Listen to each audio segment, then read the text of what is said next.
So in a change for this channel, I thought I'd do a review of a brand new game, Injustice 2. Begin. Well, it's as brand new as it can be. I mean, I know it's been out a few weeks, but I needed some time to play it and see what I thought. I am a big DC Comics fan. I know I have mentioned that in a couple of other videos, but I just thought I'd mention it again for those of you who are not aware. I'm also a fan of one-on-one fighting game. I spent years playing Street Fighter 2 and Mortal Kombat on the SNES, and I've dabbled in a few since. And back in 2013, when I got my Wii U, the first game I got for it was Injustice. And I enjoyed it greatly for a few reasons. Firstly, it had an intriguing plot. Being set in an alternate universe where Superman decides the best way to bring peace to the world is to rule it and kill anyone who commits any crime, the story manages to therefore subvert most of the expectations you have around the famous characters you're expecting to see. It then introduced the normal DC versions of these characters, crossing over into this universe to help Batman's rebellion. And with that you get a battle for the world starring all of your favourite characters, which is good. I mean, it can be a little bit confusing in certain places when there's more than one of them, but broadly speaking, it's a good plot. I also loved the story mode that told you the plot. Rather than just making you play as one character throughout the entire story, it's divided into chapters, and in each chapter you get to play as somebody else, which gives you a great chance to experiment with those people, see the plot from a bunch of different angles, and also enjoy playing as a bunch of different characters before you decide who your favourite is. And the sequel is no different. In fact, they've even done themselves a favour by removing the original DC Universe characters completely. They're still back in their own dimension doing their own thing, and it just focuses on the aftermath of what happened in the game with the characters who exist in that universe. And it's really good. I don't want to give too much away, but basically the plot involves a large threat that forces Batman's ex-rebels, who are now sort of in charge of things again, or Superman's ex-rulers who are now captured or exiled, and brings them all together in order to battle this giant foe. And while they're doing it, Batman and Superman start to find common ground again, and they start to soften in their attitude towards each other. Can their relationship be saved? Can Superman be redeemed? I'm not telling you. You can play the game and find out yourself. Or, I think there's people on YouTube who've just cut all the cutscenes together. So if you really can't be bothered to play the game, go and watch that. But you should play the game, and here's why. Just like the original game, this story mode does the same thing. It lets you play as a variety of characters across the chapters, so you can see everyone's motivations, you can see everyone's plots unfolding, and you get the chance to experiment with different characters that you may not pick from a character selection screen if you had your choice.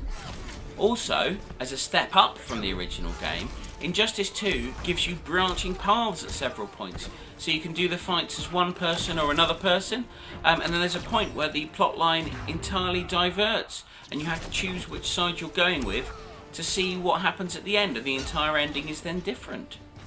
Which I know is quite a common thing, but it's not a common thing in one-on-one fighting games. So that really made it, I enjoyed it, it made it special for me.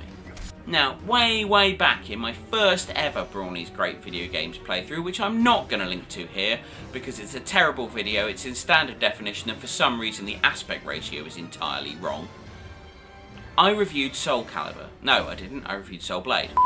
I reviewed Soul Blade, and at the time I talked about the fact that one-on-one fighting games are one of those genres of game where I don't think it's reached its pinnacle yet. I think every time new ones come out, they're refining the mechanics, they're making it better, they're making it more reactive, more fun. And I think that's still true, broadly speaking. I find that these games always improve from one generation to the next. I mean, yes, there's good games and yes, there's bad games, but the mechanics behind the games itself always seem to get better. I'd much rather play a modern one-on-one fighting game than one from 10 years ago, and Injustice 2 still holds that up as a theory. Purely from a gameplay perspective, Injustice 2 is better than Injustice 1. It plays better, the combos are slightly easier to get right, but not easy enough that it's a breeze, you still have to work at it. The graphics are amazing, the online capability is good, it works very well, nice and easy, and the options for other one-player modes, once you finish the story mode, are a much wider range than they used to be.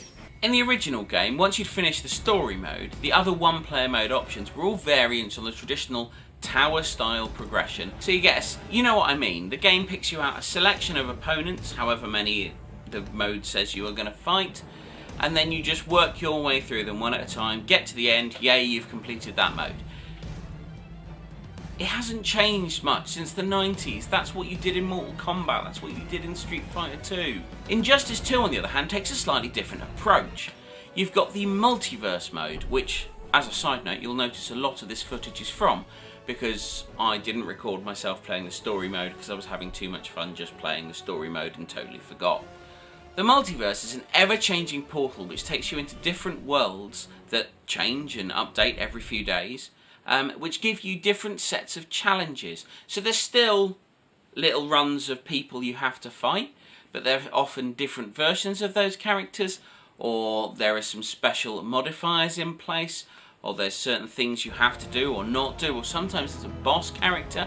It's not a huge difference, but it does mix it up enough that it keeps me going back to that one-player mode, rather than just going online and playing ranked matches and losing a lot, which you'll also see in some of this footage. On a side note, if you are playing the multiverse mode, and the game suggests that your character should be level 20 or above, for example, and you try and enter it anyway, and it goes, are you sure you want to enter it? Make sure you're either very good and just haven't leveled up yet, or that your character is close to the level it says, because otherwise you're gonna get your ass kicked. So I've spoken a lot about the good aspects of this game, and it is a fun game. I enjoy it very much. However, I do have a couple of minor gripes. Firstly, the character lineup just doesn't seem quite as much fun. And I know that's strange to say because I'm a big DC Comics fan and a lot of the characters from the first game return, and obviously I'm grateful that certain weird and wacky characters are getting their chance to appear. But it does feel like some of the stranger inclusions in this game, Captain Cold, Dr. Fate, Cheetah, they're nowhere near as much fun for me to play as the weirder additions in the original game, like Deathstroke, Ares, Killer Frost. This might just be me being fussy, I'm not sure, and obviously I know there will be DLC for the game, because God forbid you release a AAA game without DLC in this day and age.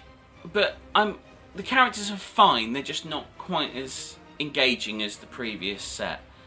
Also, it feels like either I've played this more in a shorter space of time than I played the original, or there are less stages. Or certainly that there are less stages with the overly dramatic and massively fun scene transitions, where you knock somebody through from one part of the stage into another, which is a crying shame. I love those bits. I love the cinematic moments.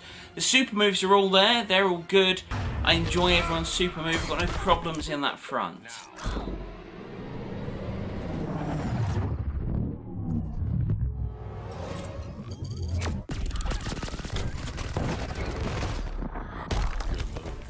But the transitions, it just feels like there's less of them, and they're not quite as inventive as they were before. But my biggest gripe with the game, which isn't that big really because it's something I can just ignore, is the pointless extras. I know the previous game had you level up, and I've got no problem with leveling up if it doesn't interfere with my gameplay. I'm not playing an RPG, I'm playing a fighting game. So I don't mind that. But then you get into the crates, or as they call them in this game, the mystery boxes. What the hell is the point?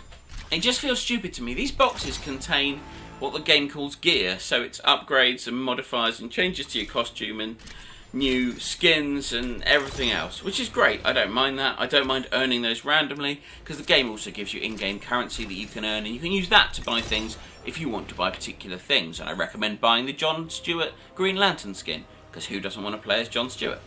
But the mystery boxes are a whole different kettle of fish for me. They just feel like a pointless extra addition. Instead of the game just going, oh well done, you've completed this bit, have some gear, it goes, well done, here's a mystery box. Then you have to go into an entirely separate menu and hold down X to unlock your mystery box, at which point it then just says you've won this gear and puts the gear in your character customization screen. So what was the point of the mystery box? Why did you need that extra step? I mean, maybe I'm just old-fashioned, maybe it's just not something I care about. Maybe they're going to do something else with it in the future that I don't know about. Now, obviously nowadays games evolve much more when they're out in the wild, whereas it used to be that the game you got was the game you got forever. So I'm willing to accept these things might change, but it does just feel like a pointless extra menu that I have to go and sit in for 10 minutes and open the pile of boxes that I've unlocked playing the various elements of the game that I've been playing. And I'd rather it just gave me the gear straight away. There's also methods by which you can trade your gear and upgrade your gear and sell gear, and I haven't really got into any of that, if I'm honest. I like the gear, I like the skins, I don't like it so much that I'm going to go messing about. But these are niggles, these are small nitpicks. I did the story mode in 2 evenings on this game, slammed through it, 5 hours one night, 4 hours the other I think. And by that point I'd done the story mode and the 2 branching endings as well. It's not a long story mode, but it's a fighting game. You're not expecting it to be long, you're expecting it to be entertaining, and it really, really is. I've sunk those hours and more into this game. I'm gonna put lots more into it. I don't see myself stopping anytime soon. It'll be a pick up and play game for quite some time to come. So if you like DC Comics, you like fighting games, or you just want something that's going to entertain you, then by all means pick up Injustice 2. I do highly recommend it.